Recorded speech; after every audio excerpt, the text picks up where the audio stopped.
अस्सलाम वालेकुम जी, मैं आपका भाई मुबीन अहमद और हमारा ये 3 मरला का 3 बेडरूम वाला खूबसूरत तरीन घर तैयार हो रहा है। और नक्शा आपको बड़ा ज़बरदस्त मिलेगा। सीलिंग के डिज़ाइन देख सकते हैं, स्टेनलेस स्टील का काम देख सकते हैं। ये सबसे पहले इसका नक्शा विजिट करा दूँ। ये इस घर का पहला बेडरूम आ गया। वेंटिलेशन, सीलिंग के डिज़ाइन ज़बरदस्त है, निशेज़ बड़ी खूबसूरत सी तैयार की गई हैं। और ये इस घर का आपका पहला वाशरूम आ गया जिसमें सीट की ऑप्शन आपको मिलेगी।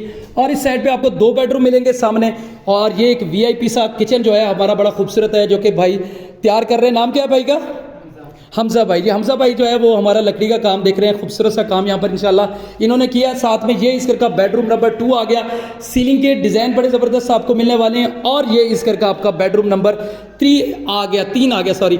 और ऊपर सीलिंग के डिज़ाइन बेहतरीन है। नीचे आप कैपेसिटी देख सकते हैं कि 2 मंजिल है, ढई हुई है। और ये इस घर का आपका मोटर इंस्टॉल मिलेगी, गीज़र वाली प्रॉपरली वायरिंग यहाँ पर की गई। और ये आपका वाशरूम नंबर 2 आ गया।